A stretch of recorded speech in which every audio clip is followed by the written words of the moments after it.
Too Much War by the Ovations.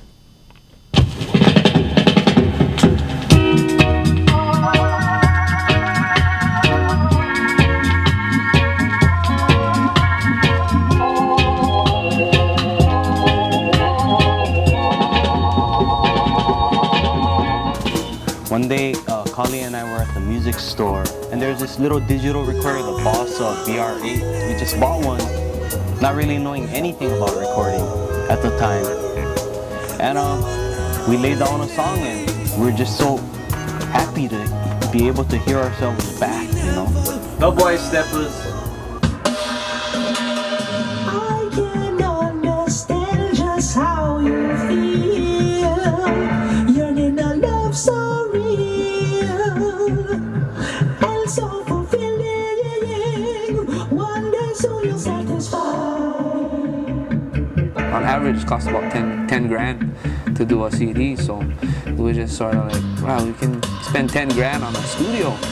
So that's how Fada Sound started, from a little tiny box thing and then to where it is now, yeah, with some high-end, vintage kind of outboard gear, yeah. It's kind of like how Ookla was before. I mean, it still is, but it's Ookla has its own sound, its own feel, and then to have another offshoot of it, you know. So it's coming in a total different way too. So it's pretty unique in the reggae world.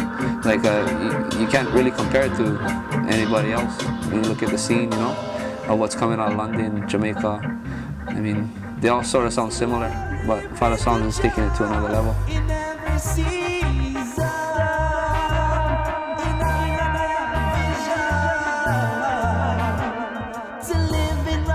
Songs is surely better, 'cause I the earth it runs Zion.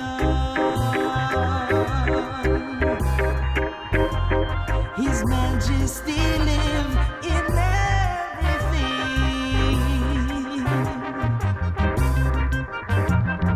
Glory be to Jah in every season.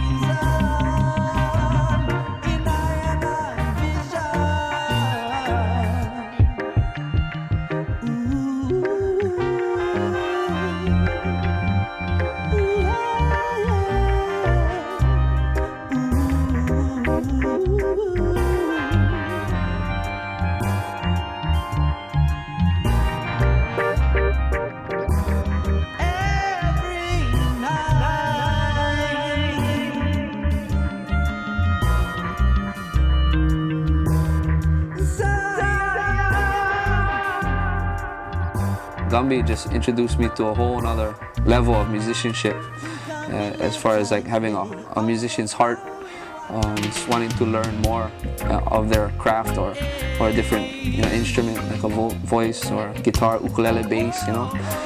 Yeah, he also introduced me to this whole world of reggae I never knew. These minor chords, you know, it just invoked a feeling within me that I couldn't explain. Amongst other kind of music that I was into, you know, a lot of rebellious music, they call it, which I still do love.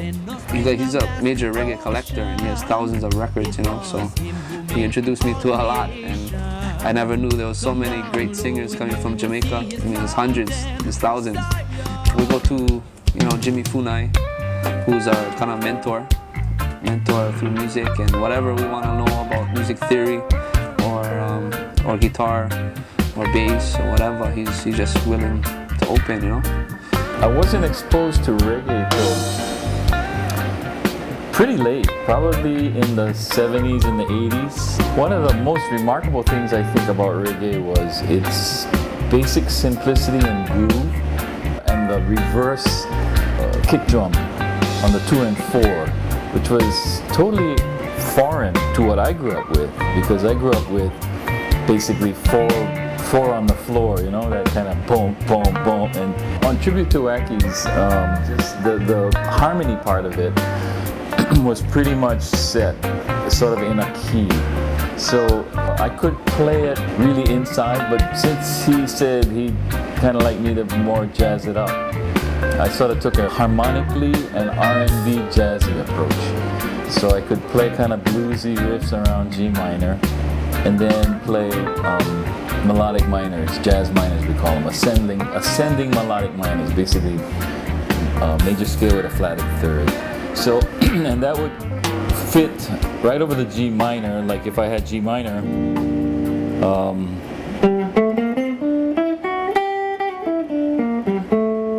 that kind of sound over the straight. So the difference being from a regular minor scale would be I'd have a major 7 against a minor. So it gave it a sort of a C7 sharp 9. That kind of sound. So it kind of then jazzed that section up. This next one, Father Sam's Dubwise. All these tunes are on that new CD, so check that CD. Dubwise style, Father Sam style. My father's been collecting jazz and Brazilian records as long as I can remember, thousands of them, you know.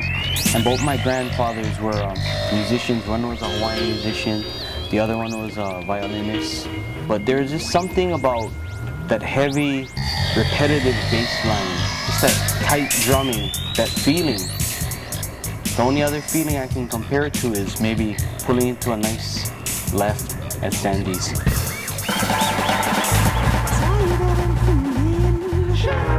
Tired of them schooling. I'm tired of all of them things that hold me down in life. Tired of backbiting. I'm tired of reloading. Tired of all of them things that hold me down in life. You know, when you're in the water, it's kind of like you're always hearing something in your head also. Every rhythm I create is a melody that I'm hearing in my head. Could be a horn line, a bass line, a drum beat, you know, a skank, a keyboard, a lead keyboard line.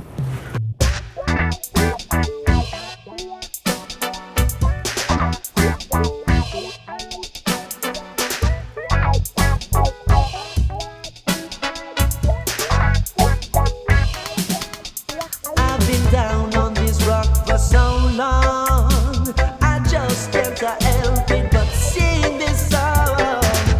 Oh, Jah, oh, help me. Show me the way. Guidance. Oh, Jah, oh, help me. Realize our way. Down on this Oh, Lake Gambia on 5-footer. He used to surf, body surf. And the killer once, he couldn't make him down. So I told him, cuz you try this board. When you get used to going down to the bottom, you started getting better. Gave him the board, cuz he deserved it. Yeah, I met Ryan Gumby from Ookla about 4 years ago. We've been good friends ever since, and you know, been supporting them as far as the group, as far as Father Sound and Ookla the Mob. To me, the water alone refreshes the soul. Okay. And then when you catch in the waves, oh, that just makes the day complete. You know, the most awesomest waves I've caught was over here at Sandy. Nice, fast, deep, big, enjoyable. The wave practically pull you right on. I had a good session out here this morning. What's up? Another day in paradise, baby. Sandy Beach, you gotta watch out. Even the small ones catch you. You know, you gotta be on your game when you're still here. You can get seriously hurt. Figure the more you do it, the better you come. So he's strictly Hawaiian, ain't it? So a little reggae never hurt anybody. Some guys, they get pissed off like that. They like kill, they're so angry. You go Sandy's and get some little bit waves. Wow, you score. So all that hatred, you know what I mean? Now you distracting yourself with some airy heights or some good vibes. You know, having that circle of life helps to bring out a lot of positive things in people. But even my brother Mike over there wouldn't mind a little bit Kani Kapila with Chalanga, the reggae. How have you been? I like that style of dress that you be in. How you been? When you left, never thought that I would see